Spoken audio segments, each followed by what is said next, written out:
ఈ మనుషులు ఎవరు? చాలా జాగ్రత్తగా ప్రార్థన విషయాలు ఇవి. చాలా మందికి ఎన్ని పనులు చేయడానికైనా ఇష్టపడతారు, కానీ ప్రార్థన దగ్గరికి వచ్చేవాళ్ళు కొంచెం నిర్లక్ష్యం చేస్తారు. ప్రార్థన మాట చెప్పాలంటే చాలా మంది చేయలేరు. అసలు ఉన్నదంతా ప్రార్థనలోనే ఉంది కదా.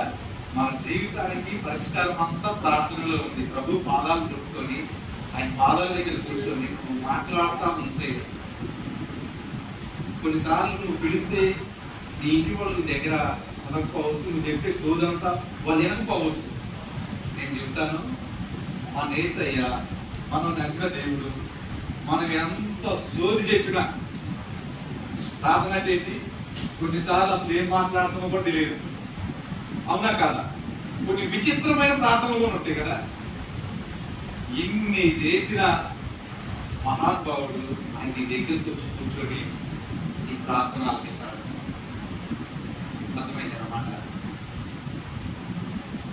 ఈనాడు ఏం చేస్తున్నారంటే చాలా మంది ఈ చదివిన సందర్భాన్ని బట్టి, అయితే దీన్ని బట్టి చూస్తే దేవుడు మనతో ఎలా వ్యవహరిస్తున్నాడు అనే విషయాన్ని మనము ఒకసారి పరిశీలించుకుందాం. ఇప్పుడు బిలాము దగ్గరికి దేవుడు లాగా వచ్చిందా? ఎలా బుద్ధి ఉందా? అదే గారు మనం చదివిందని అనబాకండి. అదే గారు మనం చదివింది అనబాకండి. వాస్తవంగా అట్నే ఉంది. కానీ బిలాము వద్దకు దేవుడు స్నేహితులుగా వచ్చాడ. దేవుడుగా వస్తే అక్కడ ఉన్న మనుషులు ఎవరో తెలియదా? అవునా కాదు? బిలాము యొక్క ఉద్దేశం ఏంటి? బిలాము దేవుడి దగ్గర కనిపెట్టుకోవాలి. దేవుడు ఏం చెప్తే ప్రజలకు అది చెప్పాలి. బిలాము ఒక ప్రవక్త, దేవుని ప్రతినిధి. నా మాట వినండి, మీరు అలా చేయదు. కొద్దిసేపు ముగించుకుందాం, భయపడద్దు. ఎంతసేపు ఎప్పుడైందో మళ్ళీ ఇప్పుడు దాకా 12:30కే మా టైం అన్నారు. దాన్ని చూసి నమ్మకాలు నేను ఫస్ట్ దాన్ని చూసి నమ్మి మోసపోయాను. సేపుతో మనం వాక్యం చూసుకున్నాం. దేవుడు బిలాము దగ్గరకు వచ్చి అడిగే మాట తీరు చూస్తే, మనం ప్రార్థన చేస్తున్నప్పుడు మన దగ్గరికి ఓ మంచి స్నేహితుడుగా మన దగ్గరికి వస్తుందేమో.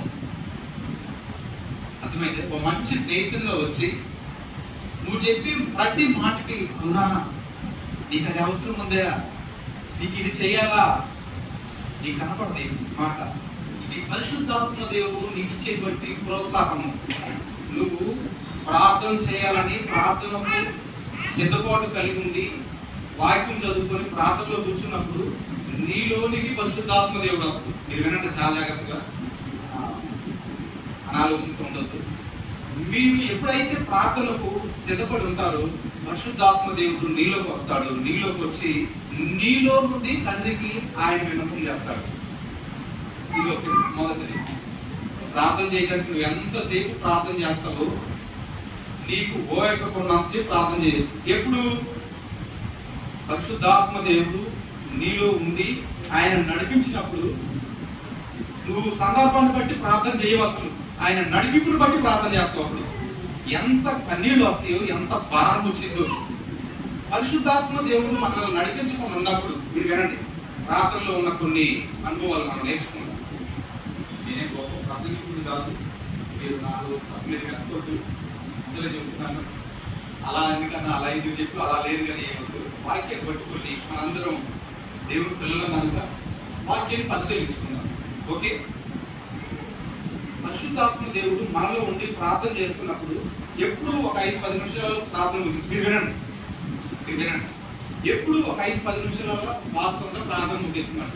నువ్వు చాలా భారం కలిగి నీకు నడిపింపు లేకుండా ప్రార్థన చేయాలని నువ్వు మోకరించావు.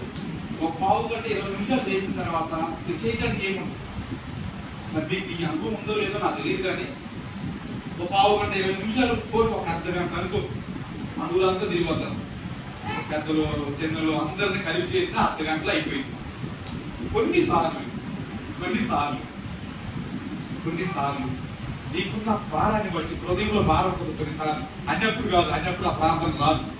మీరు వినండి, అన్నప్పుడు ఆ ప్రార్థన రాదు. నీ హృదయంలో భారం దానిని బట్టి పరిశుద్ధాత్మ దేవుడు నీలో ఉండి నువ్వు ప్రార్థన చేస్తున్నప్పుడు గంట చేస్తావు, గంటన్నర చేస్తావు, అసలు ఎంతసేపు చేస్తావు నీ టైం నువ్వు లేచి అనుకుంటూ నేను ఎంతసేపు ప్రార్థన చేశానా అనుకుంటాను. ఈ అనుభవం మరి నీకు ఉందో లేదో నాకు తెలియదు, కానీ నిజంగా నేను అనుభవించాను ఈ విషయాలు. మంచిది, నువ్వు ఇంతగా ప్రార్థన చేస్తున్నావు, బాగానే ఉంది. అయితే బిలాము దగ్గరకు దేవుడు ఒక రోజు వస్తాడు. ఎలా వస్తాడంటే ఓ మంచి స్నేహితుడిగా వస్తాడు. ఎక్కడ తగ్గింది? ఇప్పుడు అబ్బాయి ఉన్నాడు మనిషి.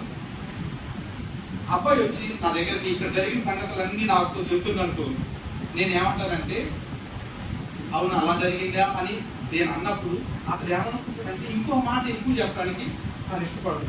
తాను ఏం చెప్పినా నాకు తెలుసులేంటే మీరు చెప్పాలి. అతడు 2-3 సమస్యలు నా దగ్గర తీసుకొచ్చిందండి. అలా మనోజానికి మంచిగా దేవుడు ఆశీర్వదించిండు, దేవుడు తనకి ఇచ్చినటువంటి ఆరోగ్యాన్ని బట్టి బాగున్నారు అన్నాడు. తెలుసులేంటే ఇతనికి ఏమొచ్చింది? తిరోత్సాహం వచ్చింది. పోనీ మా తక్కకి ఏదో చిన్న సమస్య వచ్చిందని చెప్పండి, నాకు తెలుసులేంటే ఈ కథలు నాకు చెబుతుడా చెప్పడు కదా. అదే తెలియకుండా అతను చెప్పిన ప్రతి మాట నేను ఆశగలిగి ఏంటంటే ఇక్కడ జరిగే సంగతులన్నీ చెబుతారు కదా, మీరు వినాలి. చెప్పడా కదా. అదే నాకు తెలుసు అంటే నిజంగా బిలాము దగ్గరికి దేవుడు అలాగనే వచ్చిందండి. అర్థమైతే దేవుడు తెలుసు, తన ఇంట్లో ఉన్న ప్రజలు ఎవరో తెలుసు, అతన్ని ఎవరు పంపించారో తెలుసు, అక్కడ జరిగే సిచ్యువేషన్ అంతా ఆయనకి తెలుసు. తెలిసింది కూడా దేవుడు బిలాము దగ్గరికి వచ్చి ఆ మాట చదివినప్పుడు నిజంగా నాకు నిజాసేపు ఆలోచించాను, ఇదేంటి దేవుడు ఏం మాట్లాడుతుండు, దేవుడికి తెలియదా అని ఆలోచించాను. నిజమే, మనం ప్రార్థన చేస్తున్నప్పుడు దేవుడు మనకి ఓ మంచి స్నేహితుడుగా వచ్చి మన ప్రార్థన ఆలకిస్తాడు.